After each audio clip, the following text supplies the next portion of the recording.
The one thing we're not going to do is pull a Brent Reacts, do the whole show without hitting record. I made sure that I did this one this time. You know, have you ever done, Jeff, you've been podcasting for a while. I've been podcasting. This is my, I don't know. When do you want me to count? When I first started even guesting on podcasts or when I launched my own first one? I don't know. Well, how long have you been podcasting? When does that start? 2018. But I started, I didn't, well, that's not true. I was guesting back in 2014 for pro wrestling. I had been guesting since like 2010. Yeah. And my first one launched in 2014. Okay. So here we are in late 2023. Yeah. I guess we're more mid 2023, but whatever. Feels late. It's been a long year. Right. And so I'm almost 10 years in. How many times have you recorded an episode and forgot to press record? It's never happened. Never happened to you? It's never happened? So not for a podcast, it has not. But for when I was tracking drums for stuff, countless. Okay. Countless times. Okay. So I'll count that. It happens every once in a while.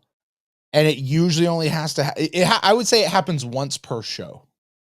Okay. Yep, like whenever you have a new show, like or if your rhythm of things changes. And I will say we've talked about, the show, we've changed how we record the show. Yeah. For quality for y'all out there. And that extended to the Brent Watches thing. And it was a new recording process. And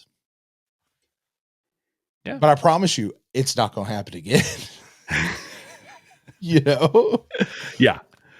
So, yeah, anyway. I think I would forget to track when I was working with an engineer or a producer, and they would yell at me while I was playing to stop because they hadn't recorded. But I was an idiot. Like I'm just like, I don't want to listen to what they say. This is a great take, and they get done. They're like, "You're a moron." But I think like when I do it on my own, it's that whole when things change. But I am such a process guy. Yeah, like I'm the guy who has a Star Trek podcast where I talk about Lean and Six Sigma. So like. I'm not going to mess it up when it's me. Most of the time. Yeah. Most of the time. Buddy, I'm just trying to figure out the names of these folks out here right now. I'm going to forget some stuff. Like Josh, Jeff, what is your name? You go. Jeff? If you watch our comments, there are people out there who have said, I'm legitimately worried for Brent. Right. How does he not remember this one thing that just happened? Like it was 3 weeks ago. Video. No, like in the Watches video. He figured it out in the Watches video and he forgot it now. I'm legit worried about him. When I first saw that, it was last season when we did Gropos. Okay. And this is legit. You could go watch the Brent Watches video, and I'm in that like I don't know how to say this word because remember we didn't know what it was, right? And I'm in the middle of the Brent Watches video, and they say something about ground pounders and this, and I went Gropos. Oh, is that what Gropos means? It means ground pounders. Cool. And then I said, I'm totally going to forget that. Like I said, I was going to forget that. And then when I got to the main show, I was doing the recap that week. And I said like I said to you, I was like, Jeff, do you know what Gropos means? I didn't even realize it until I started writing the recap. People were like, yeah. Sometimes that's when the pieces come together. Right, right. Well, I think a thing too, and we'll dive into this one here, but we often are living in at least 2 episodes at a time, right? Because we've got the one that we're recording or watching, taking notes on, doing reaction videos for next week. Yeah. While we're interacting people with the and one talking from about last week. Yeah. And so like we're in like 2 episodes, and sometimes. Due to travel, we've doubled, like we've done 2 in a week so like sometimes we're in 3 and like we get in 2 or 3. So like, okay. So for example, so this is like Friday night and episode comes out on Monday and we've been discussing with people from Monday, Tuesday. Now, when did you watch this episode, Jeff? I watched this one on Wednesday. Okay. I watched this one an hour and a half ago. Oh, wow. I was like, I got to the end of this and I was like, I'm going to need to push off with Jeff because I need to watch this one again. Like there's I want to talk about this episode, but I didn't. I've seen it one time. And oh no. I've only seen it once. But this is an episode I want to go back because I think there's a lot to mine out of this episode. Yeah.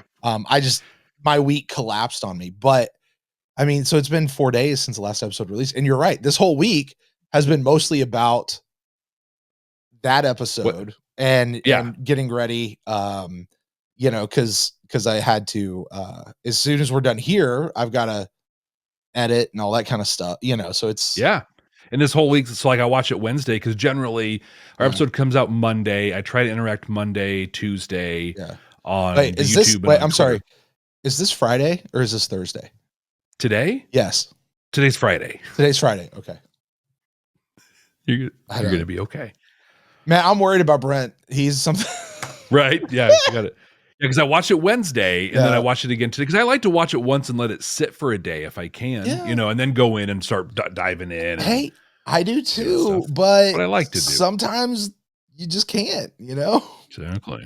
Week close. But hey, let's talk about this one before it escapes your mind. Yeah, it's 5 minutes. Jeff, we said we wouldn't do these like 5-6 minute intros anymore. We were going to get right to the material. Let's get right to the material. What you guys are about to see, the material you're about to see is Jeff and I recording a podcast. The audio form, you're going to see the behind the scenes. We're going to give you all the video stuff. You're going to get the outtakes, the bloopers, the rabbit trails, all the fun stuff that Jeff over there is going to go cut up and make sound all pretty for the podcast. You guys get the full unedited show. Jeff, let's make it happen. Let's do it. First time. You're new here, Horace. Someday, somewhere, I'll make a difference. It's a mockery. I mean, we're not some deep space franchise. This station is about something. The year is 2023. The name of the podcast, Babylon 5, for the first time. Welcome to Babylon 5 for the first time, not a Star Trek podcast. My name is Jeff Akin, and I am watching Babylon 5 for the first time. And I'm Brent Allen, and I'm also watching Babylon 5 for the first time. Jeff and I are two veteran Star Trek podcasters watching this show for the very first time, unlike most of y'all out there who have seen it 30 times over the last 30 years. Jeff and I, never. This is the first time either one of us have ever done that. However, being Star Trek podcasters, we're used to overanalyzing shows and looking for messages and morals and meanings and hope for the future. And we are taking that skill and applying it right here to Babylon 5. But what we're not doing is comparing this show to Star Trek itself. Not at all. We're looking at the big stuff, the big like meta sci-fi things. So to keep us on point, because we are Star Trek podcasters, we play the rule of 3. That means for each episode, Brent and I each only get 3 references to Star Trek. That's it. 3. 1, 2, 3. No substitutions, exchanges, or refund. Hey, Brent. Hey, Jeff. We have a 5-star review. Oh, yes. This is on Apple Podcasts from AJ. That's like the easiest Apple Podcast name we've ever got. How did you get that name, AJ? You must have been like a day oneer. Probably used to work at Apple. AJ's like, I got it. I kick off all the other AJs and take it for myself. AJ says, the best way to enjoy or re-enjoy a classic show. This podcast makes me look forward to Mondays. I may disagree. I may wince. I may cheer. I may have to bite my tongue as to what they haven't seen yet, but I always enjoy the well-thought-out, enthusiastic deep dive into their latest discussion. Having 2 first-timers is the perfect format. No hints of the future, no bias from what happens later. It's given me fresh eyes to approach the highs and lows of one of the best sci-fi shows ever made. Could this be the best B5 podcast ever? Maybe. It's, however, a sheer joy. And despite countless rewatches of B5, I learned something I missed or didn't see that way. I am blown away with how insightful these guys are with their analyses and predictions and the small details they pick up and miss. If you listen to just one B5 podcast, make it this one. Jeff, I'm pretty sure I'm blown away by the small details they pick up. That's you. And miss, that's me. Right. I'm pretty sure. That's just a nice way of being like, I'm really impressed with Jeff and Brent. And then Brent's there. We're awed by Jeff. We laugh at Brent. Brent, I'm awed by you. Oh, thanks, Jeff. Every day. Thanks, Jeff. Hey, you know what? What's that? We have another 5-star review. Oh, yes. Also on Apple Podcasts, this one beats AJ for the name. This one's from Smelly Pie. Okay.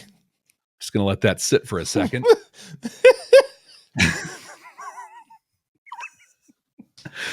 Because, I mean, seriously, anyone... Because that's when you get really close to... like, Smelly Pie. I have an 11-year-old. This stuff is hilarious. Dude, we're basically 11-year-olds. Right. Like...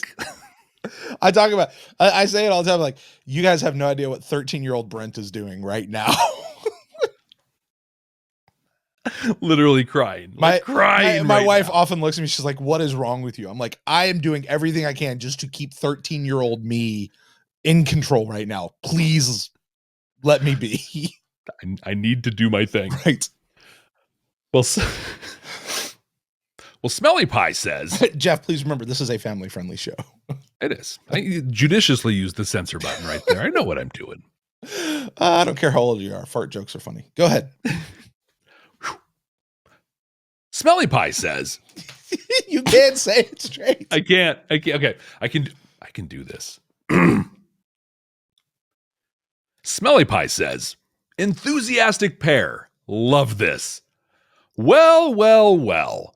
Babylon 5 for the first time is my new last best hope for an excellent thought out analysis of what is my all-time favorite sci-fi show. The process of analyzing against the backdrop of Star Trek is brilliantly constructed. I'm only 6 episodes in and ready for a binge listen. These guys make season 1 interesting to listen to. No easy feat, given it's a hard season in rewatch terms, and I'm looking forward to them experiencing it all for the first time. I hope they are blown away as much as the rest of us were by this show, and the enthusiasm they bring will be taken to a whole new level, and I can't wait to listen. Well done, you two, and thank you for the hard work you put into this. Enjoy the journey. Thank you. Jeff, are you enjoying the journey? I am so much. To this point, with where we have seen, would you say that Babylon 5 has blown you away, though? I got to be honest. You're in process. Yeah. So has it blown you away yet? Yes. Has it? Brent, I had very low expectations coming into this. Oh, I have you to did? be honest. Okay. I did. I've shared before that I saw Babylon 5 when it first came out. I looked at it. I thought it looked like garbage. And I said, I'm not like, what low budget copycat wannabe trash is this? And I threw it on the refuse pile. And when I dove into it as my background kind of watch, almost 2 years ago now, or a year and a half ago now, Yep.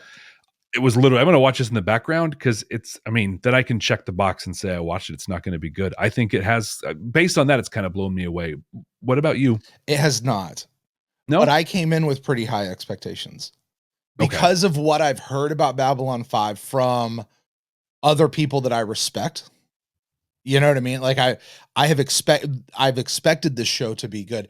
And I think particularly in those spaces where like we get to the end of an episode and they don't answer something, or you get an episode that doesn't further the story and I get frustrated.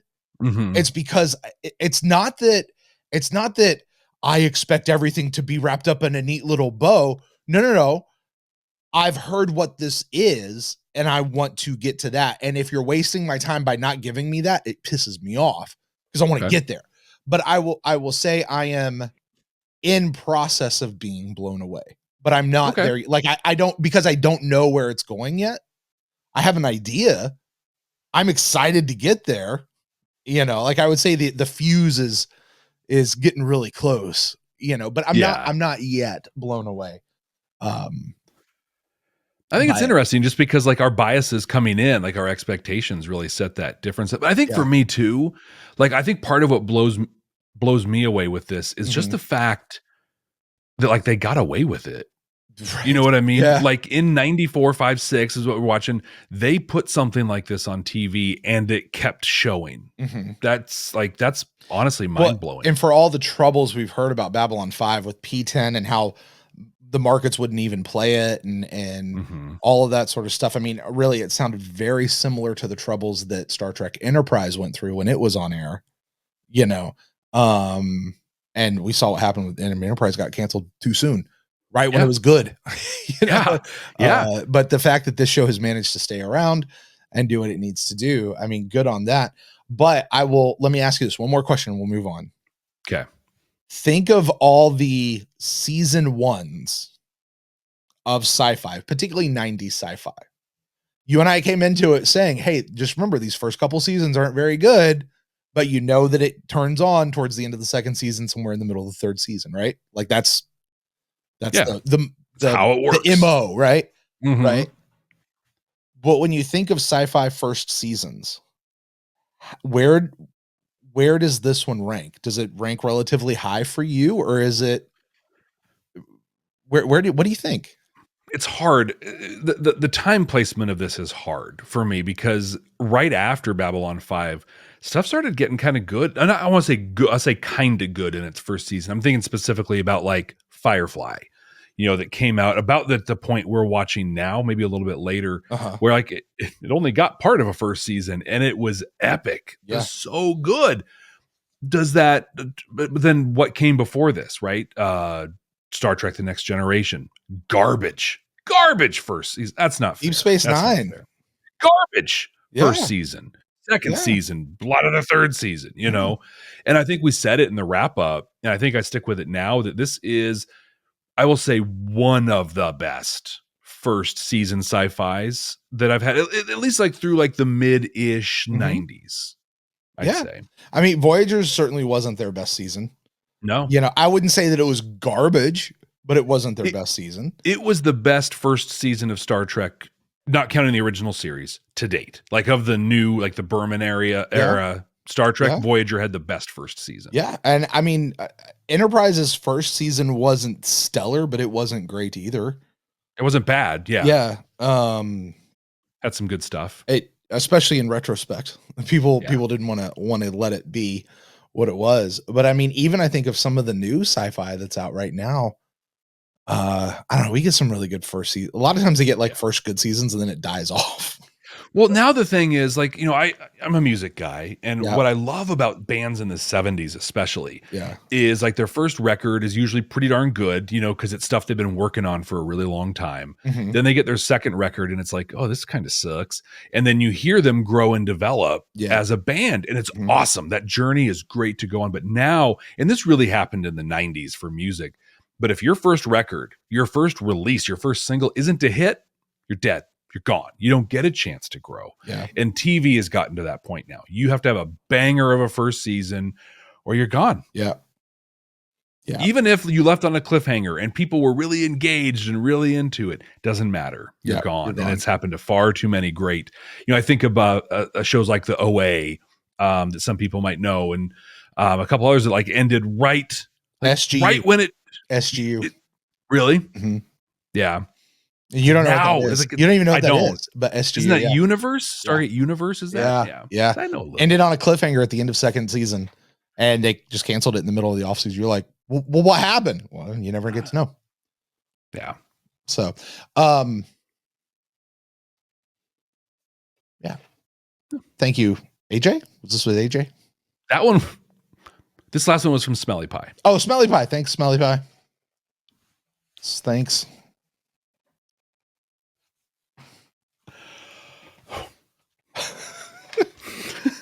It's so great. I love it. I love that they got that name. Like that's like when you go to the DMV with something awesome and you're like, I wonder if they're going to let me do this or not. Right. And Apple totally let them do it. So Jeff, I'm assuming you're going to be cutting a big chunk of this out. That was quite the rabbit trail. So I got a ticket a while ago. Like a card? Because I didn't come to, I turned right on red. And I didn't come to a complete stop when I did so. And it was a cop sitting there on the corner just tagging people, you know, which is fine. I completely did it. I should have come to a complete stop. I should not have turned in that spot in that point. My fault. And, you know, you get the choice of like, you can go to the 4-hour driver school and it'll eliminate points on your record, or you can just pay the fine and be done with it. I opted to pay the fine and just be done with it. Yeah. I got a letter today from the DMV for the state of Florida saying, hey, you have to still take the course. What? And if you don't, your license is suspended. I'm like, I paid you the fine so I wouldn't have to take the course. Yeah. Give me my money back then, and I'll put it towards the course. Stupid. That is stupid. Like, I was perfectly fine just taking the points because I didn't think I was actually going to get points for what I did. So, so mad. So It does suck. You know, in Oregon, when we do that, you have to pay the fine, and I guess just what it is. You can pay the fine and take the conviction, yeah, or the violation, you know, conviction on the violation, or you can pay the fine and go to the class and then have it dismissed. Yeah. This one is in the state of Florida,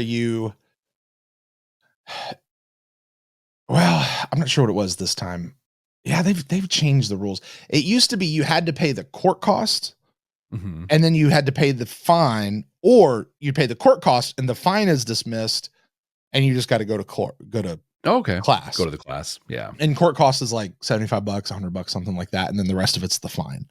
Yeah. I think they've changed that where it's just the penalty. They call it the penalty. And okay. I'll tell you what though, I've been to traffic level 1. Similar situation. I feel I'm a better and safer driver because I went. It was actually really good. Yeah. I mean, I've done a couple of these over the years. You know, I've never been the perfect driver, but I'm pretty good. I was going to say this and I completely forgot, and it was okay. And you're going to cut this out. So now I'll tell you, talking about the band thing and all that, as a working comedian, some people out there may know I have a background in stand-up comedy. As a working comedian, when you get these comics who come out and put out their big album, and it's an awesome album. Yeah. You know why? Because they've been working on that material for 10 years. Yeah. That is not new material. That is 10 years. And then there's this expectation to come out with a new album just about every year. And like, no. They worked on that album for 10 years. The next album's not going to be that good because they're just trying to punch material at that point. Like, no, stop it. Yeah. So, and then they go away, they get famous, they go do TV for a while, they go away, then they come back to stand up. And you know what they've done is they've worked on that material now for a couple of years. Yeah. They're sitting in their trailers going like, oh, this will be good. Well, but they're also hitting up open mics and bars and going to places where they're not really known, you know? Yeah. Anyway, that overnight success took 10 years. Yeah, exactly. Like that's the object lesson here. All right. I'm transitioning to the thing. You were at transition. Yes. Yes. I got, we're going, I love these. What's up, YouTube? This is the show, bro. This is it. This is how I we love make these it. though. As an editor, when I go in and I'm like, oh my gosh, I got this huge chunk of audio. Then I get, I'm like, oh, I got it down to this. Yeah. Look at that. Right. Satisfying. There you go. All right. Oh my God. So Jeff, I love Brent. Reviews. I never get tired of them. I never get tired. Probably because it's more of an ego stroke for me than anything. But I love reviews. You know what else I love on this show? What's that? The games we play. Yeah. One of those games is we get to the end of the episode and we look at next week's episode based on title alone. We make a prediction about what that episode is going to be. This is now the part of the show where we look back on last week's episode where we predicted what this week's episode was going to be like. And we try to figure out, did we get last week's episode prediction correct? Jeff, how'd you do with Sick Transit Veer? Well, I said Veer was going to be in it, so I got that. But I thought Brent was going to become the Emperor. I thought Veer was going to become the Emperor in this one. He did not do that at all. He touched the Emperor's chair and the drapes. Yeah, and just the drapes over here, swatting something. How about you? How'd you do? Well, at first I didn't, but then I did. Here's what I said. I said Veer is going to be moving from place to place, which. Yeah, kind of. But I said, but it's probably more in his ambassadorial role. And by the time we got to the end, he lost his ambassadorial role and he's back with Londo on Babylon 5. I nailed it. But I said also probably what he was doing was he was seeking new alliances for Babylon 5, which has just declared its independence. And you remember when we went in, Jeff, I'm going to declare this right now. You remember when we went in to the beginning of this season, or maybe it was the end of last season, and I said, they're leading us towards Babylon 5 breaking away from Earth. Yes. And like all of my predictions were, this is the episode that it happens. This will be my prediction until it happens. And it took like 3 or 4 episodes and it finally did. Mm-hmm. Well, my prediction now that I'm going to continue with this prediction until it happens is the rest of the worlds out there have to recognize Babylon 5 as an independent state. Because when you break away and become an independent state, people have to recognize you as such. Like that's a thing. That's the way they're building the political landscape of Babylon 5 in the universe that we have here. That has to happen. That's got to be people have to take sides anyway. Hey, we're going to line ourselves with Babylon 5. We're going to line ourselves with Earth, whatever it is. So it's got to happen somehow. They've got to recognize. So that's my prediction. That didn't happen in this one, but I did get Veer's ambassadorial role changing. Yeah. It's not bad. I'll call it 3/4 of one. Not bad. It's good. Well, hey, if you have no idea what we're talking about, if you've never seen this episode before, if you don't remember what this episode is about or any of those things, hey, Brent, why don't you remind everybody what Seek Transit Veer was about? Well, hey, Jeff. Yeah. Do you know what it means? You know what it means when you have that dream? You know, the dream that everybody's had where you go into work, but you're naked? Yeah. I know that dream. Yeah, but do you know what it means? I don't. Like, have you ever done the psychology behind it about what it means? I've not. Yeah, it means nothing. It's just there to waste time. Oh, okay. Yeah. So let's start with Veer. Veer is back on Centauri Prime delivering. That's good. Veer is back on Centauri Prime delivering his reports. You remember those reports that Londo was helping him to write a couple episodes ago? Well, the Emperor is impressed, but Veer receives a word of advice from not the Emperor guy. Don't listen to Londo. See, he's of the old school. He's not really going to change his mind about stuff, and you don't really have to agree with him, but he's still family. And so when he comes over for Thanksgiving dinner, you just sort of got to let him be and not really mind what he says and just ignore it. By the way, remember, this show is from the 90s, not right now. If only Veer would actually remember this advice at the end of the episode. Let's get there. On his way back to Minbar, Veer has a layover at Babylon 5. When he arrives, he is surprised to find that Londo has a surprise waiting for him. A wife. The only problem is Veer's never seen this woman before, and Veer isn't married. At least he wasn't married. Turns out Londo helped arrange the marriage between Veer's family and the girl, her name is Lindesty, and their family. It's all done except for the official ceremony and the consummation. Which begs the question, at what point is the consummation considered consummated? 1, 2, 3, 4. You got to go all the way to 6 for it to I don't know. Veer is super hesitant about all this because turns out he's watched one too many Disney movies when he was a kid, and when he marries, he just wants it to be for love. But Lindesty, who, by the way, is absolutely gorgeous and absolutely brainwashed and absolutely racist. We'll come back to that later, but Veer's not so comfortable with this whole situation. Anyway, right now, let's talk about this big, scary Narn who's trying to kill. Right now, though, let's talk about this big, scary Narn who's trying to kill Veer. Hey, there's a big, scary Narn trying to kill Veer. You see, it's a blood oath. A blood oath, which is with his pouch brother. Okay. But why are they trying to kill Veer? Well, because Veer has helped to arrange the transfer of over 2,000 Narns from the Narn homeworld, where things are super bad, by the way, to the Centauri homeworld, where even though those Narns are going to be put into forced labor camps, they're still going to have a better life. He even created a fake government bureaucrat named Bonko on the old Hedo, or Abrahamo Lincoln. Yeah. Apparently Veer was hanging out with Dr. Franklin a little too much because he's basically now operating his own underground railroad. So why is the guy coming after him with the blood oath? Well, it turns out that those 2,000 Narn who were on Veer's list, they all died. Londo's impressed. The Earthers are appalled. And Veer, under pressure, lets the cat out of the bag. I don't really understand why in this moment. He could have just shut up and let it be, but he let the whole cat out of the bag. Those folks aren't dead. No, he for real has an underground railroad going on. They were women, they were children, they were the cultural leaders of Narn, and they are alive and well, living under new identities somewhere. And now it's the Earthers who are impressed, and Londo is appalled. Londo recalls Veer from Minbar, stripping him of his ambassadorial status because Veer's confused and needs some more training in what it means to be Centauri.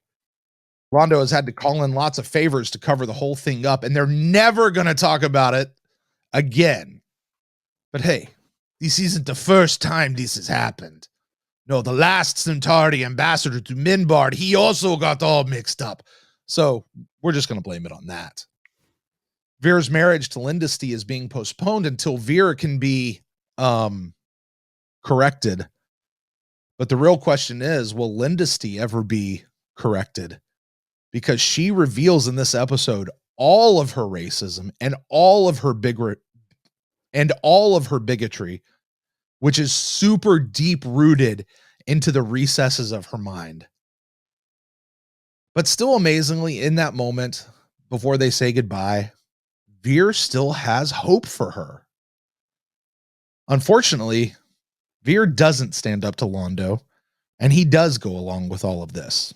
Kind of like that uncle at Thanksgiving. But honestly, I'm not really sure that Veer had much of a choice.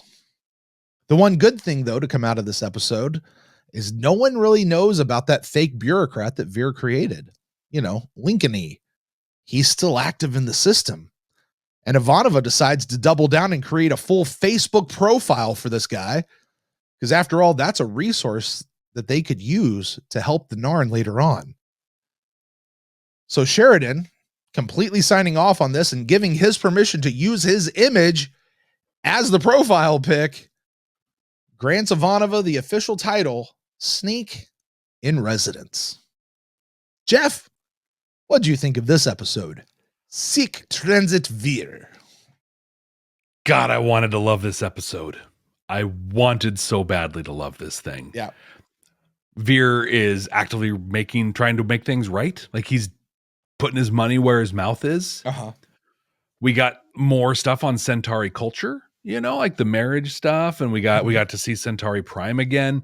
We got Sheridan and Delenn almost kissing. Mm-hmm. Yeah. Again, but dude, this episode, pillar filler, man. The whole thing was just pillar. I'm sorry. Go ahead. What now? Yeah. By the way, I get a buzz for that. That's 100% a Star Trek reference.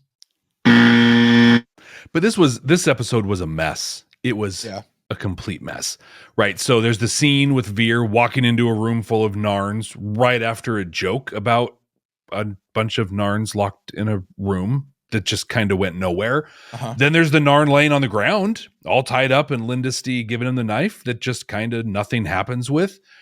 And then the ending, right? Like, dude, Chick is a stone cold killer. She is a racist, a hardcore racist. Yeah.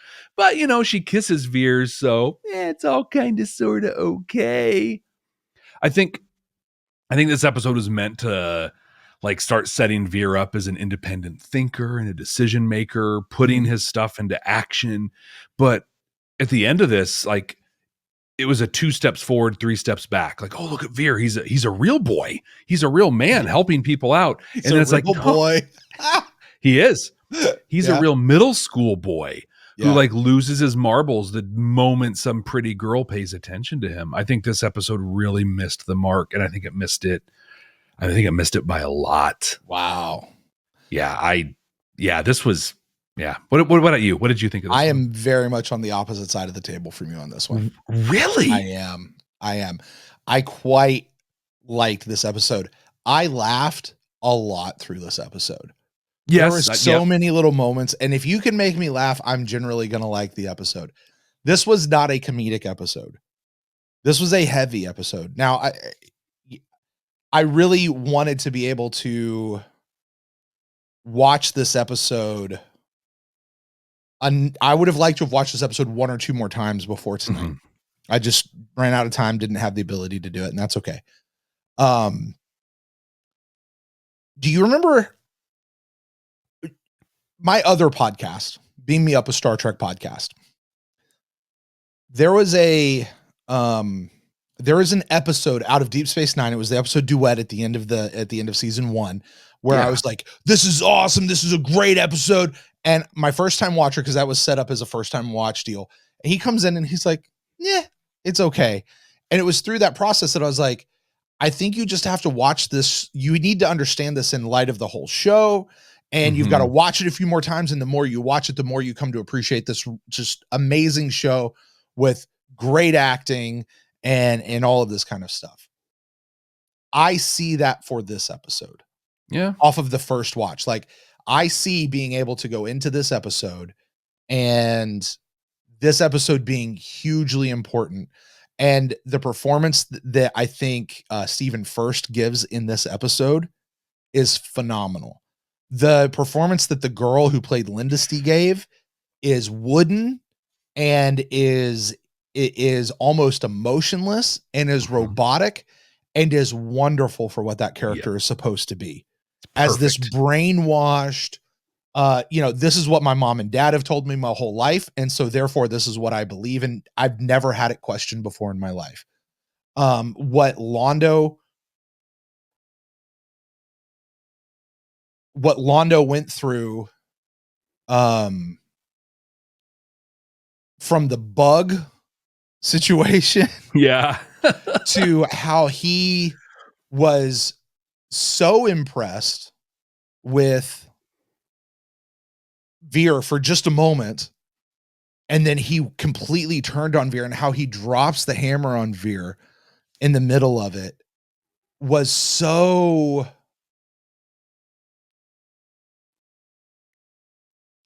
It was such good acting. Like, I reiterated it in my Brent Watches video. If I were to be in a Babylon 5 reboot, I would want to be Londo. That's the character I want to play. I also could be Veer, though. I would love to play Veer. But Londo would be the character, just because I love what he's doing. This episode for me, though, cemented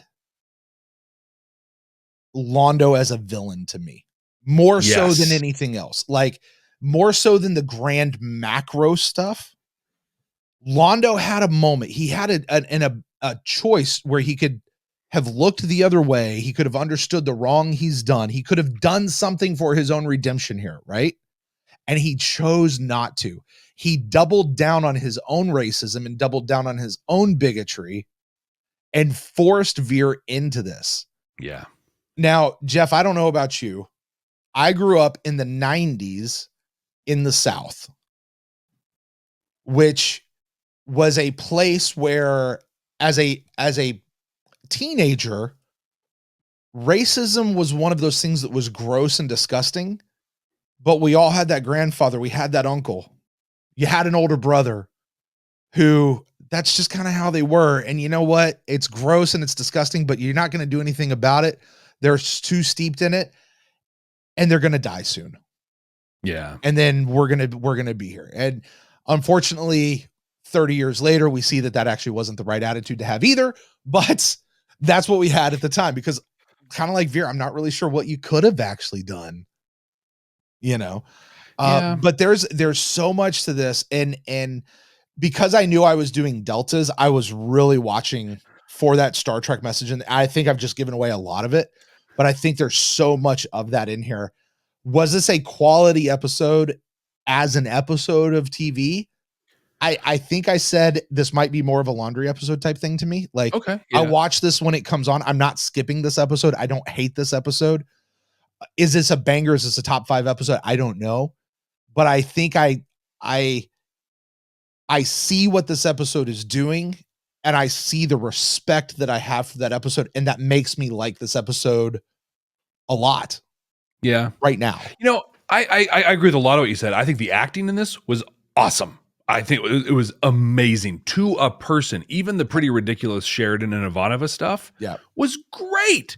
Like their back and forth was awesome. Like really good stuff going on. I think the problem to me, I don't know if it was editing. I don't know if they deleted some scenes, but there were just these things they left hanging. The two big ones that hit me were the Narns on Centauri in his room. Yeah. Like I can infer what was going on there, but that's a really weird thing to throw in there and not follow up on at all. Yeah. And then when Lindesty had captured the Narn for him to kill. And like, I mean, and again, I can infer what happened, but how did he get out of that? How did he talk his way out of doing that and then say goodbye to her the same way that he said goodbye to her? Yeah. And I think that's my biggest issue with this is there. Yeah. Londo had two issues, two opportunities here. Mm-hmm. He had an opportunity to stand up to Lindesty and be like, you're sick. You need to get fixed. Go. But instead he was like, yeah, you'll learn, you'll get better, it'll be fine. And kissy, I'm not going to stand up and actually say the things that need to be said. And then when Londo is beating him up at the end, I'm going to pull you from this. I'm going to, you're going to come back. You're going to be my assistant. Veer should have stood up and said, you know what, dude, do your little tentacle wave. F you. Yeah. I'm out. But he just took it. Yeah. Like the Veer we've been seeing grow and develop these 2.5 seasons wouldn't just take this stuff, and he just took it. And I feel like it was a huge letdown for him. And I think that is I see that spot. And again, because I feel like I've been Veer in that moment, because you really sit there like, what am I really supposed to do here? Legit, like you tell me I'm supposed to stand up and I'm supposed to do this, and that's all good and well. When you're a teenager, now I know Veer's not a teenager, but let's face it, he's really been played as sort of the young, being whipped into shape kind of a guy, right? When you're a young teenager and this is how your family is, it's really hard to do anything. Like you just sort of like, you're outnumbered all the way around, and it's not going to be a good conversation. And this is just, but he's been outnumbered with Londo and Rifa in the room, and he still stood up and said the things, about Morden and about, we shouldn't be doing this. But those were always private to Londo though. And even when he was with Londo, he still didn't do it. He just took the beating. Yeah. He took everything. Yeah. I see now. Okay. To all those people who say that Brent doesn't like it when a show is not wrapped up in a neat little bow, I see where Veer's going to be in a season and a half and how this is a step along that path. This is a marking line for him. Mm-hmm. And I'm okay letting him be here right now. I feel you on what you're saying. And if we get out of the end of this show with him still being in that spot, I'll agree with you. But I think this is just a stop along the journey. Yeah. But I hear what you're saying, Jeff. I don't want to negate that because I'm with you on that. I see it for him later on down the line. And absolutely. This is and this is a piece that's pushing him much closer to being that. Right. And as you grow and as you develop, you have setbacks. Failure teaches you things. But I just feel like of the failures Veer could have had, these were two epic failures for him. Yeah. And Londo doubling down on his own villainy is just that much more disgusting. But so while we're talking about this, obviously we're talking about Veer and this piece of it. And I think the part that I really wanted to go back to watch this again, and I needed a little more time to think about it. So help me flesh this out right now, Jeff, live here on air. At the beginning of the episode, Veer meets with Minister Dude, no name mixed Centauri face. Yeah. Right. We've never seen this guy before, right? No. Okay. He comes in and he tells him, Veer, we loved your reports. There were some parts that were written by Londo, right? Yeah, we saw it. Yeah. Hey, listen, he's of the Don't old do it. school, right? Like, didn't he actually use those words? He's of the old Yep. school. Totally. Just don't let him do that. Don't let him be whatever. And then Veer, like, Londo goes in and just drops all 6 of his tentacles all over the situation, yeah. you know, but Veer was told, don't let him do that. Right. Mm-hmm.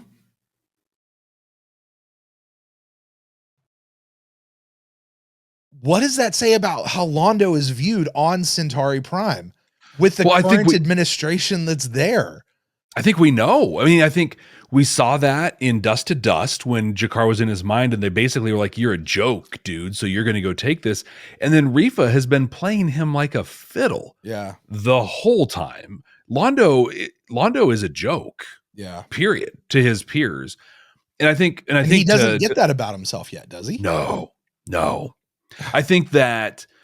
I think he was told that, right, when he went to Babylon 5, and then I think that he wanted to prove that he wasn't. And I think that's part of what forced him early on to go along with Morden and do stuff, was like, I'll show them. I'm not a joke. I'll show them. And now he's so deep in it. But the bottom line, at the end of all of that, he's still just a joke to everybody. Mm-hmm. It's particularly troubling for me because of the couple of episodes we saw in season 1. I'm thinking of Londo with Adira, the stripper Centauri slave girl, where he's like, status and ambition and that leaves you wanting. It is not what is important in life, right? And then when Veer's cousins come on board or whatever, and it's like, I forgot how to dance. I want my dancing shoes. You guys go be who you are. Like Londo, like there's this old Londo and he's letting that fall away. And now he's just doubling back down onto all of that. And that's what is so disappointing about Londo to me in this. When you get a new job or something and you know that you got it as a joke or whatever, go over here. You can't mess stuff up too bad. Just go do this thing. You have choices. One of those choices is to be like, well, I'll show you. Meh.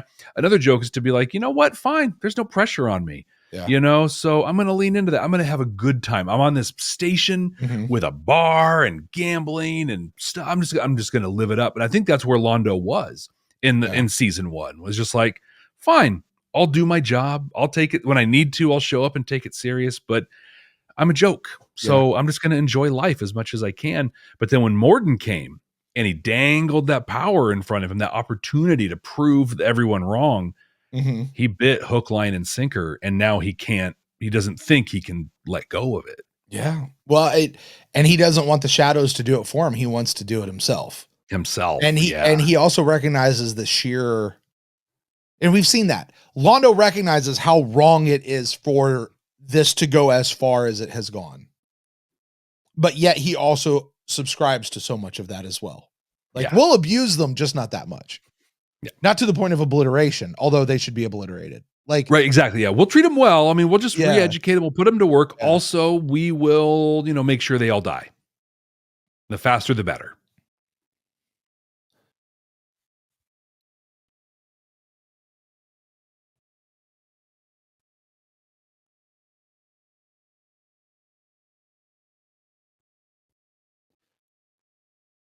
You had mentioned in the recap how Veer made the choice to spill the beans about what he's been doing to smuggle the Narns out right there in front of Londo.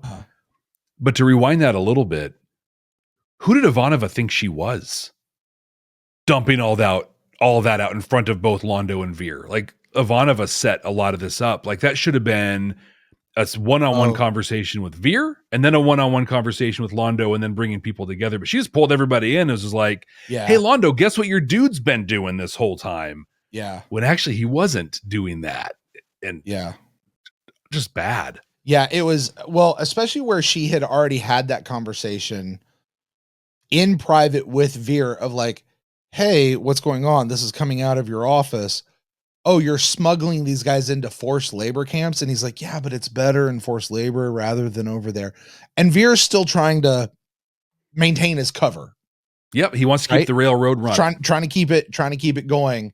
And then when it comes into, hey, there's a blood oath dude here who's after you, and it's because these 2,000 have died, to bring Londo into that was awful. Yeah. I agree with you. Like, I did not understand why she was doing that. That was one of those I just kind of had to shrug my shoulders and go on, because that should have been that conversation with Veer. Hey, Veer, you know why? Do you know why? Because all those people you put in there have died. And then Veer could have gone, okay, I'll tell you something, but you got to keep it a secret. Like, Veer would have brought her into that. Exactly. If Londo hadn't been there, like, much sooner, you know, and but also, on the same time, I could throw that back on Veer. Why didn't Veer be like, hey, like, let it ride and then go find Ivanova later and be like, hey, we need to talk.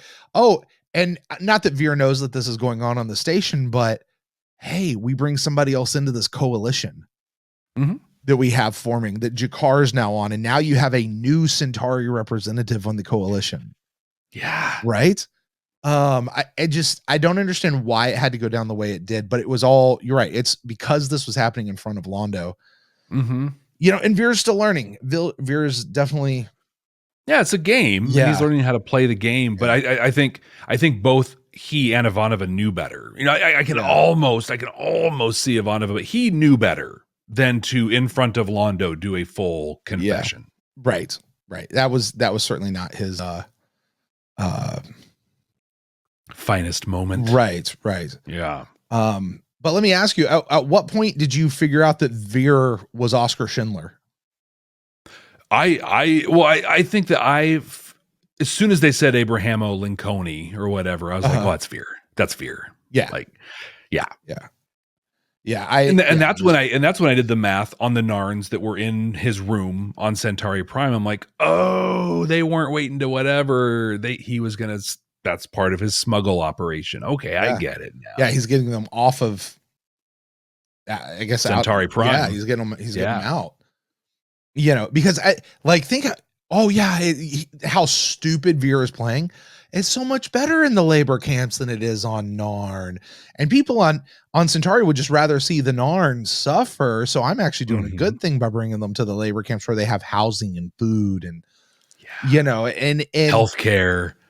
I mean, it literally sounds like this is Oscar Schindler in the middle of Nazi Germany.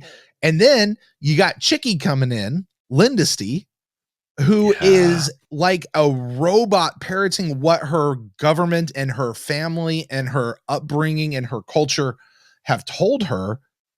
And it's all wrong. Yeah. Have you've seen the Eddie Murphy classic Coming to America? Maybe like 63 times. Okay. I was about to hit the outro and end of the show. No. If you had said no, I was like, we're done here forever. Yeah. It's amazing. In fact, I give the most random reference to Coming to America almost weekly in my life. It's just really? This. I go, aha. Now, if you know, if you know the movie, you know what I'm doing. Right, it's a dude in the barbershop, right? Yeah. So good. Well, did you taste the soup? Sir, I don't want to taste your soup. Just please taste the soup. Just taste the soup. Okay, fine. I'll taste the soup. Where's your spoon?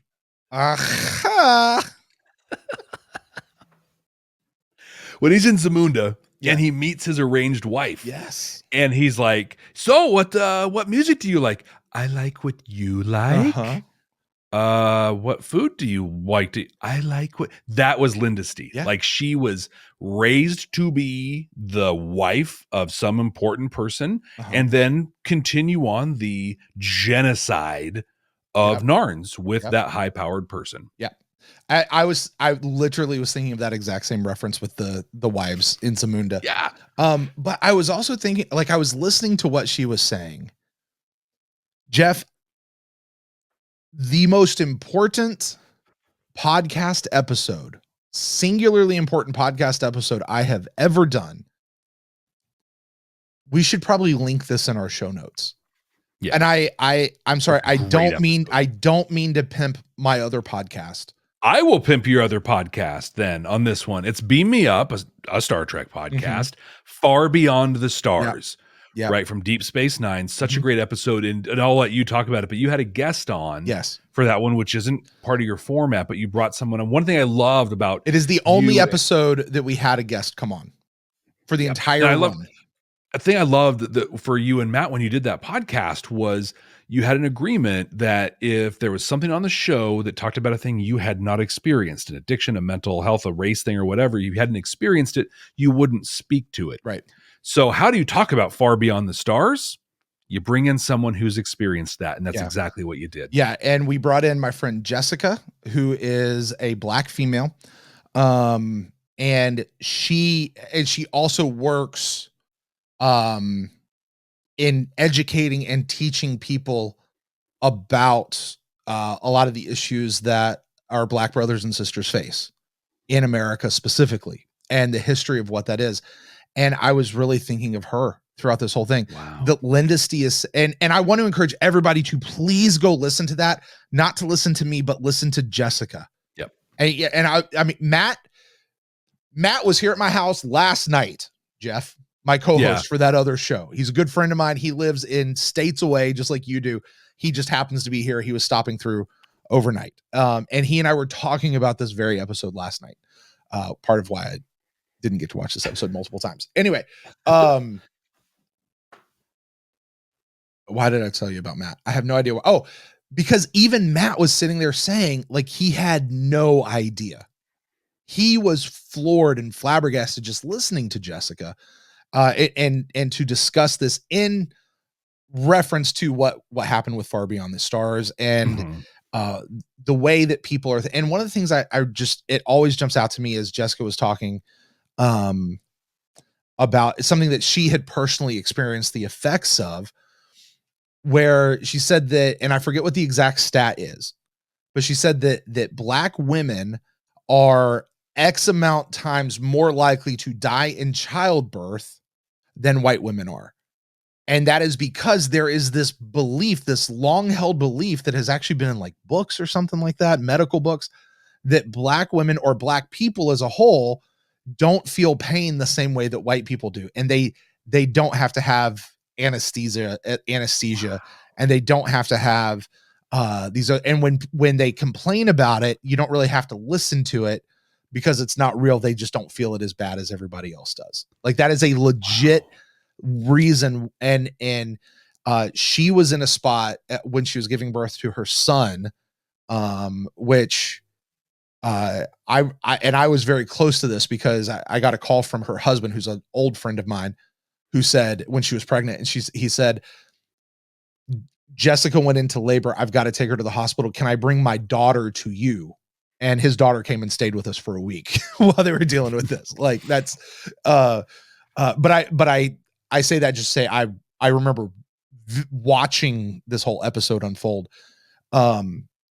She almost died because they didn't believe her until somebody came in and believed her about what was going on with her body in this pregnancy and birthing their child. And everybody's fine now. Thankfully, they made it out on the other side, but how many people haven't? Yeah. I'm listening to Lindesty, and she's talking about how they don't really know. Those Narns don't feel. They mess their own nest, she said. Like, just these preconceived notions that she is just spewing, that frankly, this is probably the overarching held belief on Centauri about what the Narn are. Yeah. And then I'm thinking of Star Trek, and I'm thinking of the episode with David Werner and Picard and the Four Lights and Chain of Command Part 2. Yep. Right? Is that it? And there's this scene where the Cardassian's little boy comes in, or little girl, and she's like, well, what's wrong with him? Oh, he doesn't love they don't love their children like we do. They can't feel pain. They can't whatever. And just this dehumanization. The idea that in Nazi Germany, the dehumanization, that Oskar Schindler list. Yeah. Here exactly. in America, just in our own country during slavery, and then that carried over for at least another 100 years, and in many ways has continued to carry over for the last today what's till now, today 60 years beyond that of these this is how they're different from us, and how absolutely gross and disgusting. And for her, okay, how much is she to blame for that? It's such a fascinating question. There's that movie, Megan, I think it was called, about the doll that had the AI in it that was killing people. And the E was a 3 or something like that. Something like that. Yeah. But that was Came like, out, I don't know. beginning of the year or something, right? Maybe something like that. Yeah, a while ago. But that really caused some really great conversations. Is it the doll's fault? Is it the programmer's fault? If the thing does what it was programmed to do, and does it really well, is it that person's fault? That even blows up even bigger. I mean, you can ask that about most anything. If we raised a person to believe a thing and programmed them to do that thing, is it their fault? You know, because I also think about it in terms of, well, this is why this is the case I'll make for it being her fault. You and I, as viewers of Babylon 5, have gotten to know, one, Narn, two, sort of, right, with Talon a little bit, but really we've gotten to know Jakar. That's Hoth, sort of. A little we bit. We haven't got to seen know her in like forever. I'm fine with And that. with new actress. Yeah, sure. Yeah, because but we got to know two. We'll say two and a little bit of Talon. Yeah. And we know, based on just knowing them, nothing she said was true. Like not even a sliver of what it was. So if she was taught that from birth, and it was her family and her society and everything saying that, and she never had actually seen a Narn, then I would say it's not her fault. She's programmed to believe that, whatever.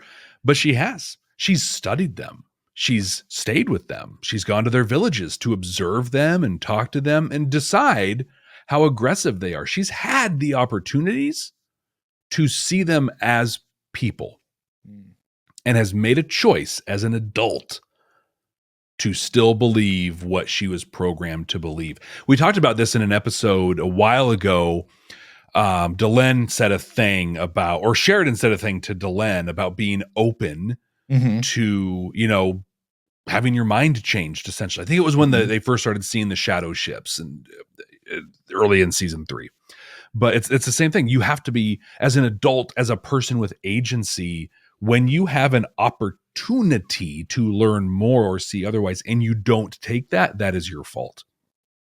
And I think that because she was exposed to Narns, I am going to put responsibility on her. That's the case I'll make, to put responsibility on her. I don't disagree with you. To be raised in a certain way, to believe certain things, is not necessarily your fault. To continue to propagate and to believe those when you become a person, y'all use your word, of agency. When you have a mind who can think and who can see, and you choose to continue to just dehumanize anyone or anything, when you take value away from something, when you take value away from life, right? You take it away from life and you don't respect it, and you do that as an adult, whether it is a 5-fingered operating thing that kind of is a humanoid form, or whether it is an animal that is bred for eating. Yeah. You know what I mean? Like, you do respect life. You still respect life. Now, I may not take a beef cattle out there and treat them the exact same that I do people, but you're not going to go out and abuse them. Right. You're not going to do that. You're going to respect them. You're going to, you know. Yep. It's what the Jews and the Muslims have totally nailed, right? With kosher and halal food. Like, you're going to treat this animal a certain way, and that way is with respect. Right. Right. Or, and I don't know exactly how true this is, and I am not one to ever say that all Native American nations are the same nation, because they were not. I recognize that they were all different. They all had their own cultures. They all had their own languages. But the thing you generally see is they tended to be a bit more connected to Earth and Mother Nature, and they had a lot more respect for the land and the animals, you know, and that harkens back to my mind there. You have to the I was raised that way thing only goes so far. Exactly. You know what I mean? And that is why Jeff, I mean, we may as well, the rest of the episode was the rest of the episode. Can we just agree? Like, I have one little piece and then let's dive right into it. Okay. Because Go you ahead. said a thing in the recap that I disagree with. Okay. The Shankar, the blood oath that was declared, I believe was declared against Lindesty and not Veer. Ooh. I think it was a fake out that they did to make it look like it was Veer and then prop up that 2,000 Narns had died. Uh-huh. But when she had dude on the floor, Yeah. she was like, I recognize him. I saw him in his village, and he was the pouch brother of the one who came to kill Veer. So I think that the Shankar, like Veer is pure and golden through this whole thing. He's so pure, he's never gotten past one, right? He's that and he, you know, which that scene was epic. It was so good. It was so great. Good. Yeah. But even with this whole Underground Railroad thing, he's pure. No one thinks he's killing people except Londo.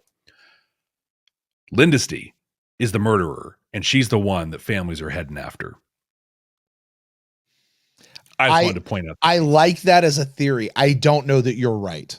I don't know that I believe that you're right, but I like that as a theory. And I hope, Jeff, because you've said that, because I like it so much, I hope that they come back in several episodes down the way and turns out that's actually who they're going after instead of Veer.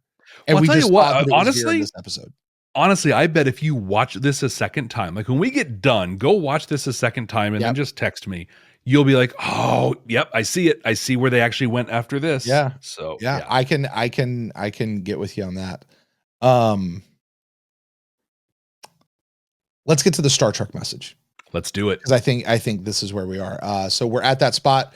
We're going to boil it down. We're going to see if it has the Star Trek equality. Jeff, we've already been talking about it for the last 30 minutes or so. I'm gonna rate this episode on a scale of 0 to 5 deltas as far as how Star Trek this episode is. Jeff, you get to do Starfury as far as how much we enjoyed this episode. I do not claim that this was a feel-good episode. I laughed a lot. I do not claim that this was a feel-good episode. This also, by the way, not a palate cleanser. No. Last week was not a palate cleanser. This week was not a palate cleanser. I need a palate cleanser after this one. Yes. Well, we'll talk about that a bit later, I think.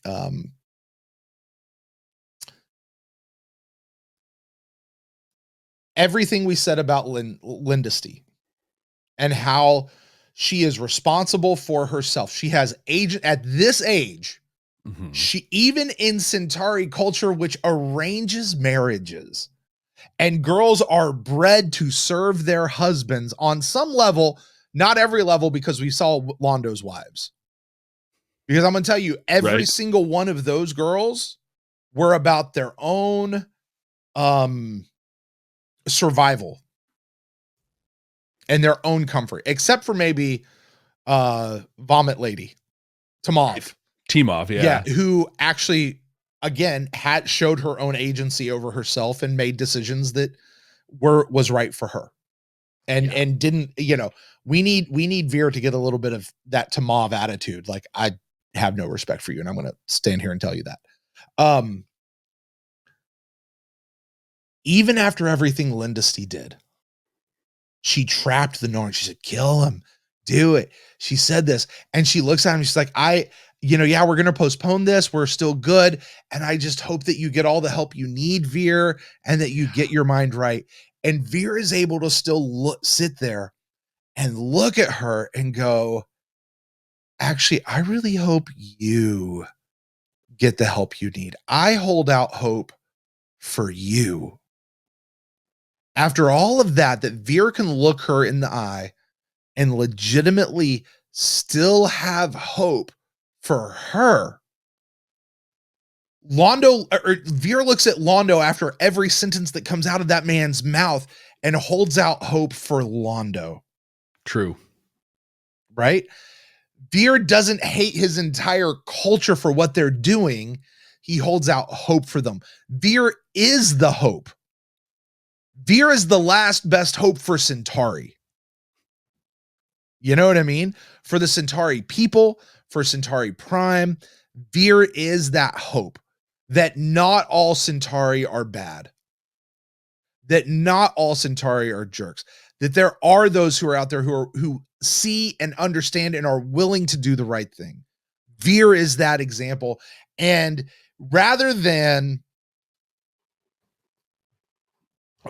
do this thing where he puffs himself up and says, oh, if you can't understand it and look at it the way I am, then you're garbage and you're trash and I'm good. No, he holds out hope that you can be better. You can be better. He holds out hope. He holds up a mirror to society, Jeff, and says, this is what you look like right now. Jeff, I had a cousin. For those of you out there who aren't aware yet, I am white. I am so white. When I did a DNA test, 95% of my DNA test came from Northwestern Europe.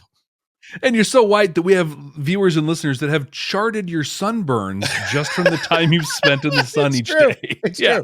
It's 100% true. My family is white. My cousin, who is 6 months younger than I am, she and I grew up together. She came home with a black guy as a boyfriend. They eventually got married. I was sitting there the day that she introduced that young man who, she introduced him to her grandfather, and he damn near shut her out of his life. Wow. And went off in a way that Londo went off on Veer. I have seen that whole action, and I mean, this is her grandfather. She loves her grandfather. This isn't the grandfather we share. This was her other grandfather, right? But we're all family. So and he's a good man mostly. But this thing, he was very against interracial dating and mixed marriages and mixed children. And he is of that old guard, but he's also a man who works hard and loves his family and, wants to give to the poor and help people out and all this, but not them, which is gross and disgusting. She eventually married him and they had a family, and unfortunately that marriage didn't work out. But, I watched this thing happen, and the hope that you hold out for your relatives who just don't get it. And you live in that. I mean, what am I supposed to say to grandpa? He's coming to Christmas dinner. I'm going to his house for Thanksgiving. He's going to say something. I know he is. And I just got to kind of roll my eye. You know what I mean? Again, today we'd be like, yeah, don't go put yourself in that position. Don't go. The fact that Veer could still hold out that hope was so impressive to me. This one little line, because the whole show just held up a 1990s racism mirror to me. Yeah. Jeff, when we talk about the Star Trek quality, does it hold up a mirror to society? Does it give you hope that things can be better? Does it show you how things can be? Is there a moral message? This one was through and through. Everything within me wants to not give this 5 deltas, to knock it down something. And I don't know how I can do it. This is a 5 delta episode through and through. Jeff, did we like this episode though? Yes. I mean, yes, it had huge flaws, huge problems. And I still think I don't disagree with your rating to the point of it mattering. I still think that things got boiled down to a stupid moment of she kissed me and I'm all Twitter-pated now. No, blah, blah, blah, blah, it's okay. Multiple times, she kissed him and he's like, okay. I mean, I guess you're just a little racist, so it's all right. And I think that weakened this one for me. But I think though, what this really taught me, what this really said to me, is that there is no such thing as casual racism, right? Oh, he's just a little racist. Yeah, no, she's just a little racist who's born and raised that way, who then operationalized she's a little racist because she's tiny. Right. Exactly. That's all she's that just a short means. person. Yeah. Yeah. It's like, if you're racist, you're racist, period. And I think that if this episode was made today where we know more about things, I think Veer would have said more than I hope you get, taken care of. I think there would have been more of an anti-racist message of just like, no, you are wrong. Mm-hmm. And I hope that you can see how you're wrong and change your mind, but just being crystal clear with her that she's wrong. And when I think of how much we liked this episode, I have to kind of remove that filter a little bit of this wasn't made today. Right. This was made in 1996. Right. And so I said in my recap, I was like, right. Remember, this was made in the 90s, not today. Yeah. Yeah. Because I think we are not better, but we know better now, and so I think TV has more of an obligation now than it did then.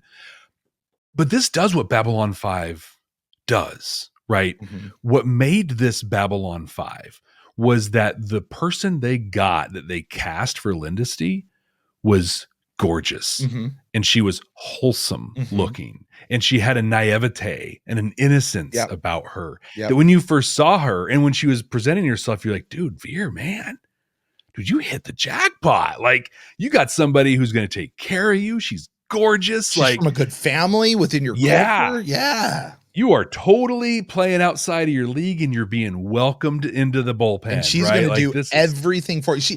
They're in that scene where she's like, hey, we're already married on paper. It's already done except for a ceremony. You've been to what? Go. Right? Like, what's 1 + 5? Right. Let's do a little addition here. Right. Like, I mean, it was, and even when she's like just vomiting bigotry and hate, she's got this just pure, innocent, helpful look. She truly believes that's the Babylon 5 part of this, is that you can take the ugliest thing in the world and wrap it in pretty wrapping paper and say, here you go. Where you can get done, where we can laugh at Londo with his knives sword beating down, insects and literally laugh out loud at things during this episode, but at the same time be convicted in our soul to such a level that you feel like you need to drink bleach to like wash the horrific stuff out of you. I am struggling with the Starfuries on here because like I don't like the episode, right? But it's so Babylon 5, and so I'm going to compromise with myself, and I'm going to give this 4 Starfuries. That's a lot higher than I thought you were going to go. It's probably a lot higher than you thought you were going to go. Totally. In fact, I'll tell you, my note here says that I need to rely on the conversation because I'm so biased. Initial is 1.5. I started this from a 1.5, but Brent, you're right. I think your point, and then putting it in its time, this delivered such an important message, and in such a Babylon 5 way. Only Babylon 5 could have done this. That this is a solid 4 star. Yeah, and it did.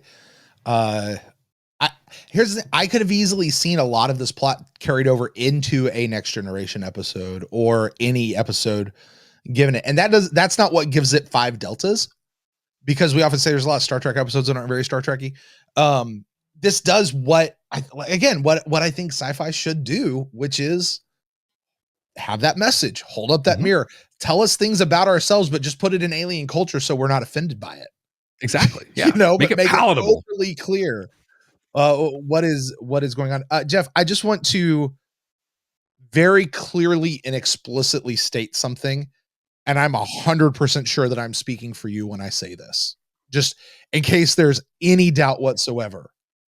Racism and bigotry is wrong. It was always wrong, and it will always be wrong. It is gross, and it is disgusting, and it should never be tolerated, and it should never be dismissed, and it should never be swept under the rug. Amen. Amen. Well, Jeff, with that, it is time to do something that I think this might actually be the toughest part of the entire episode, given where we just landed on this episode. We're creating the absolute 100% completely accurate definitive ranking of the third season of Babylon 5. Jeff, our current top 5 is Severed Dreams, Point of No Return, Messages from Earth. That 1, 2, 3, back to back to back. Passing Through Gethsemane, Matters of Honor. That's the top 5 as it sits right now.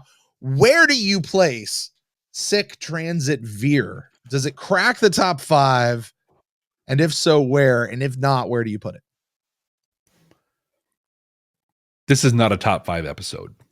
Not with the 5 that we have up there.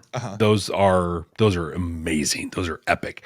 And I think here in the ranking is where the flaws in this episode are going to shine for me, where stuff just, and again, they might have been mechanical errors, editing, or whatever, but they took a lot away in this one. So look at the next little group. There's a lot of Londo and Jakar in this season. You know what I mean? Dust to Dust, Day in the Strife. That's, the Jakar stuff, Convictions. Voices of Authority. That was the Chicky one, right? The Ministry when she of came Peace in. Stuff. The Liana, if Liana was like super sexy. Was blonde and a horrible, horrible person. Yes. Which this had another very pretty lady who was a horrible, horrible person. Yeah. Yeah. Maybe a little theme. Maybe there's maybe that's a message here in Babylon 5. So, okay. Right off the bat, I'm looking at my line being Dust to Dust. Dust to Dust was epic. Like the way it turned there at the end and actually like did amazing things with Jakar and Londo and now Kosh. Like that's the launch point for Prophet Jakar coming to be. So then it's Day in the Strife, Convictions. And A Day in the Strife, that was the one where the Centauri collaborator came to, or the collaborator Narn came to replace Citizen Jakar. Yeah. I'm going to put this one right above A Day in the Strife and make this our new number 8. I think this kind of takes some of that stuff, like the filthiness of Narns trying to help Narns in the Centauri world sort of a thing, and ratchets it up to actually Centauri's trying to help Narns in it. And I mean, so I'm going to call this one our new number 8. Well, by the rules of the game, I'm not allowed to change that. However, I would have probably placed this one a lot higher. I will go back to my original statement. I think this is one of those episodes, Jeff, particularly when you get to the end and you know the whole story of how things play out. You come back and watch this one again and again and again, and your respect for this episode is going to ratchet higher and higher and higher. But I think we're going to need the rest of the show before that happens. I see. Knowing that we're going to see an Emperor Veer, right? According to Majel Barrett, we're going to see an Emperor Veer. Right. This is going to be one of those, like, the poles in the tent. Yep. On that journey. I agree. I agree with you. Well, Brent, that's it for Seek Transit Veer. We like to play our games here on Babylon 5. Games? First time. We play games here at Babylon 5? Have we talked about that before? No, I don't think ever. Okay. I think it's our first time bringing up games. But one of the games we like to play, it's actually one of our favorites, is that, and I think it's the favorites of some of our community out there as well, based on the reviews we've gotten. But we only know the name of the next episode. And the name of the next episode is A Late Delivery from Avalon. I said that now because that's the first time Brent has heard the title. It's all we do. Look at the title, no pictures, no synopses, no nothing. And we guess what the next episode is going to be about. So Brent, what do you think A Late Delivery from Avalon is going to be about? Confession. That is not the first time I'm hearing the name of this episode. Oh, I did happen to see it and it caught my eye because the name Avalon sticks out to me. Things are up on screen and it just catches my eye. Usually I don't even see it and my eyes gloss over it. Right. This one just caught my eye because Avalon is the name of a 1990s all-girl group that has what is one of, if not my absolute favorite Christmas album of all time. Fantastic Christmas album. But they do own, for sure, 100% my favorite Christmas song, which is a medley of Carol of the Bells and What Child Is This? It is the best rendition of both of those songs I've heard, and they put them both together in the same song. It's phenomenal. It makes my Christmas playlist every single year. And yes, I do make a new Christmas playlist every single year, but I don't think that's what this episode's about. I don't think it's about a 1990s, it's their big guest spot, like on Buffy the Vampire Slayer, where a band would come to the bronze, or like an Enterprise where they were supposed to have like a new band on the bridge every year, every episode, and they were like, "That is dumb." No, no. But the other thing where Avalon is really associated with is it's King Arthur. Avalon is supposedly the island or the place where King Arthur is buried, or not buried and just living out eternity, or depending on however you read the legend. So I'm going to go crazy. Like, it's just sent my imagination rolling, right? And I'm going to go out on a limb here. I'm going to lean into that. It's time, Jeff. It is finally time. By the way, I think this would have been better. This episode today would have been better had next week's episode come first, because this next week's episode is the palate cleanser. Okay. It's coming. And Jeff, I mean, this is season 3's Soulmates. I think this is going to be a comedic episode. I think it's going to be outlandish. I think it's going to be stupid. I think all of that. So I predict in the next episode, it is going to feature King Arthur, Excalibur coming out of the past, or, oh, no. He has been living with the Vorlons all this year. Avalon is actually a Vorlon world, and King Arthur, like Jack the Ripper, is coming out of the Vorlon world.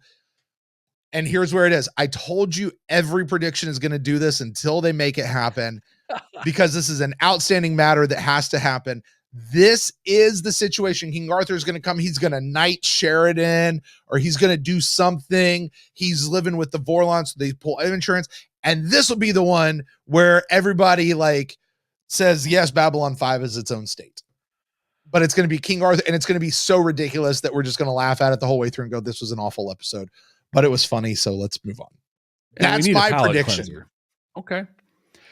My favorite thing about your prediction, as I head into mine, is that we both had funny other things about Avalon for our lead-in. So mine, I'm going to say, is this where my former production partner and current AEW wrestler Pretty Peter Avalon starts working for Babex and delivering packages to people throughout the station? It won't be that. No, this is, because I guess the exact same thing. This is going to be, right, they call King Arthur the once and future king. Mm-hmm. This is the return of King Arthur. I love your spin that he was Vorlon, because why wouldn't he be? No. And I don't think he is Vorlon. I think he was a person out of Earth's past that the Vorlon brought where they went, like Jack the Ripper did in Comes the Inquisitor.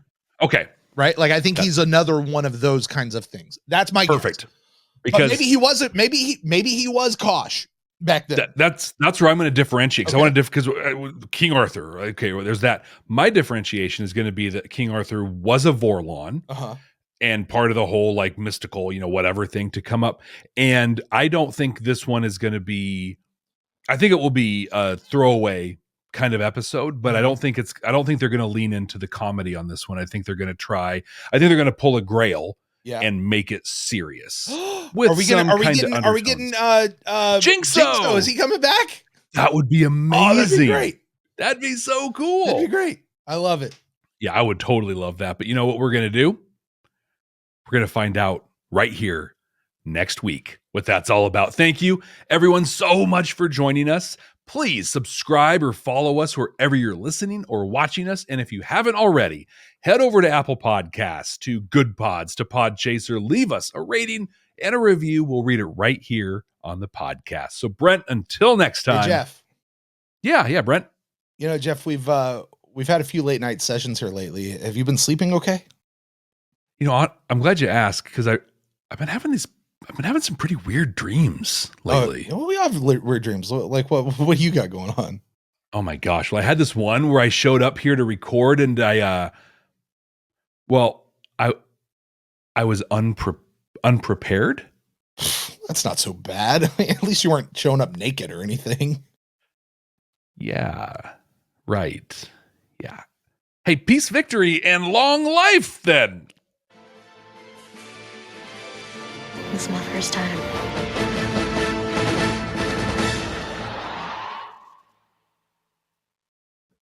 That's pretty cool. You kind of changed my mind on that one a little bit. That's well done. I'm telling you, when you find a Star Trek episode that does the Star Trek thing. Okay, let me change my verbiage on that. When you find a sci-fi episode that does the sci-fi thing and you start talking about it, it does that. Yeah, totally. You know? I am still interested though, when you watch this a second time, like if Yeah. you see it any differently, because that's what got me on my second watch was just like, dude, he's just a horny 13-year-old kid. Yeah. And that still bothers So me. the thing I didn't say, just because we were spinning circles and time was getting long, but hey, Club 65, you guys get this now. Yes, he was horny. Yes, she was something else, and she was pushing in. But I think there is so much of Veer that he is a Centauri. This is the world that he lives in. This is the environment and the climate he lives in. When have we seen Veer be at his best? When have we seen Veer be his most true self? When he's standing up for something. No? When he's coming back from Minbar.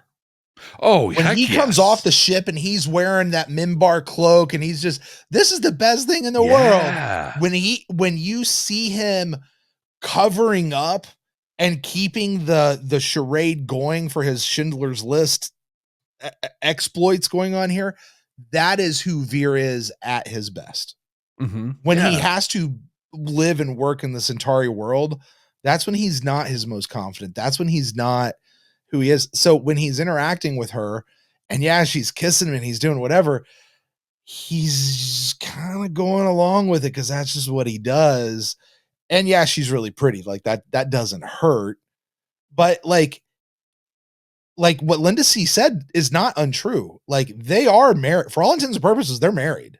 Yeah. Like it's all done on the paper. It's all but done. Like, you know, and so this is what he's in. He's got to do something with it, you know? So, and he's never gotten past, number one. So, which we didn't discuss that at all in the show, but we didn't. Okay. All right, here we go. Yeah. Screw Club 65 experience. Exclusive. Yep. What did you not get to talk about in the show that you otherwise would have? So there was that. Uh-huh. I had some notes on that scene. The Shankar thing. Club 65, this is exclusive to you. Oh, the Sinclair, the Sheridan and Delenn stuff, because I think Sheridan pulled out some Sinclair stuff in this one. Like what? Why did he have to go break up it was an assault? Like, why did he have to get up and go? They have a whole security force. If it was happening right outside Delenn's quarters, I would have understood. Then you go. This was the floor below. Yeah. And that's like, my question was, is Sheridan trying to sabotage subconsciously his relationship with Delenn? Because Sinclair, if that was Sinclair and her, yeah, there's a call. He's up, he's running, he's the man. He's going to go take care of it. But Sheridan's got a much more level head than that. Yeah. I don't think Sinclair's, I think this is a victim of hero writing. Yeah. You got to make him the hero. You've got to put him in the situation somehow. And he wanted to create the almost kiss. Like that was the scene he was building to. And to do that, he had to get hurt and do the stuff. Which, okay, by the way, for that, Ivanova just bleeping in and opening up, like that is the equivalent of barging in the room. Yeah. Like nobody can call me and not, and just turn on my phone. Like I have to say accept. Yeah. Right. Like what if he just got out of the shower? Right. Right. Or yeah. Right. You can't do that. Like also pretty on brand for Ivanova to know how to do that though. Sure. But and also, not the first time that she's barged in on Sheridan and somebody else. Right. Now I get it. They're playing the scene for laughs. They're going through all that. Also, by the way, Sheridan totally should have kissed her after Ivanova got off the thing. Yeah. All right, I'm leaving and give her a kiss and then whatever. Good. Delenn being so sweet with his feelings about him cooking for her. I know. Did you see the mess in his kitchen though? Holy Yes. cow, dude. Hey, pro tip, To end up with some tofu squares. Right. Pro tip, y'all. When your food is cooking, wash up. Yeah. Wash while you clean. Yeah. It's part of the cooking process. Yes. But yeah. Wash while you cook. Wash while you cook. While you Yeah. clean. Yeah. Wash while you cook. Pro tip. I also picked out on Aufenthie. Yeah. I brought it up before. We didn't really see it much in the second season, but there was an ongoing theme of her having trouble sleeping. Right. And so for her to have kind of a weird dream and trouble sleeping, I thought that was a good callback. Dude, Aufenthie waking up sweaty and beautiful. Yeah. I mean, her makeup was perfect. Even her bed head was perfectly coiffed. Like, right. Her hair's all blown out. It's and looking so great. Like she's so ridiculously perfect waking up, even with the spritzed water on her head. It was just like, oh my gosh. I got to be honest with you though. I thought for a moment, like at first I went, oh, is she dreaming? Oh, is she naked? Oh wait, what if this is Marcus's dream? I thought it might have been Marcus's dream for a moment. Like I really did. Did you notice the new uniforms the crew is wearing? Yes. Yeah. Like I don't know if I like him yet or not. Like Zach came up, he's got the green thing and then like the leather vestish. Right. So this is the Star Trek reference I didn't use. Zach looked like he was wearing a Maquis outfit. Yeah. That's what the new outfit looks like. It looked like it was a Maquis outfit. You know. That's for you, Club 65. There you go. Because I actually didn't buzz you on the whole beam me up stuff because I felt that would have been a tone breaker. Yeah. Hey, let's remember make sure we link that episode in our show notes whenever we post this later this week. We've referenced that in a season 1 episode we talked about. I don't remember which one, but yeah.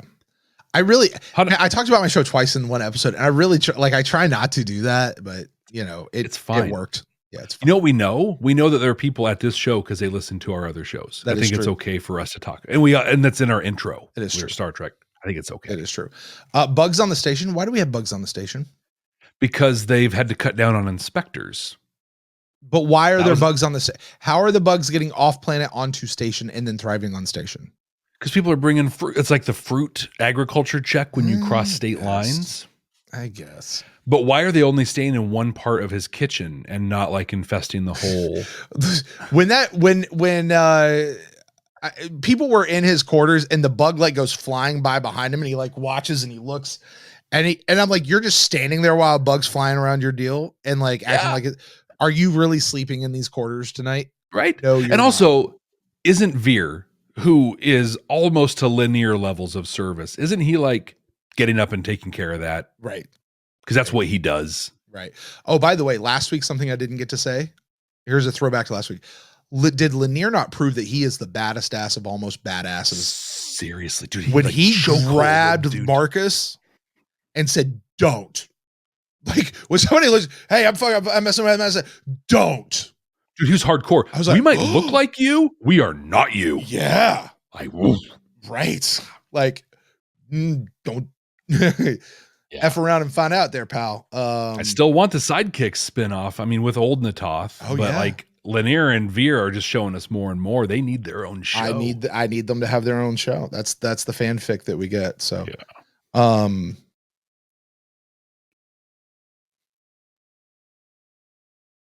yeah.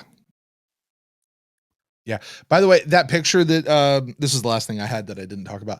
The picture that Aufenthie made using Sheridan's likeness to make Abrahamo Lincoln did not look like Sheridan at all to me. At all. Like I was like, he's like, that's me as a Centaurian. I'm like, no, it's not. Where do you see you at all? Yeah, that was very Web 1.0 kind of graphic right there. But like I couldn't even make out Sinclair in that whole deal. Sheridan. Yeah, that's what I meant. I know I messed this up on Sheridan and Sinclair. I got them all. Yeah. But at all. Yeah. So, all right. Well, Club 65, you want one of these, right? I'll drop the graphic down. There you go. Get one. We don't make any money off that. You can do it. Then you can show it off. We can be Club 65 shirt people or coffee mug people, man. I got my. I know I've been drinking out my Chick-fil-A cup this afternoon, but you know. Anyway, do it, Jeff. Let's get out of here. Let's head to We'll see you in Camelot next week. Hey, comment down below. No spoilers. Drop 65 in the comments so we know you're here. Bye, guys. And over under on if we'll hear I Am Not a Merry Man next week. Is that gonna next shot across the bow? Buzz your own self for that. We'll see you, Club Bye, 65.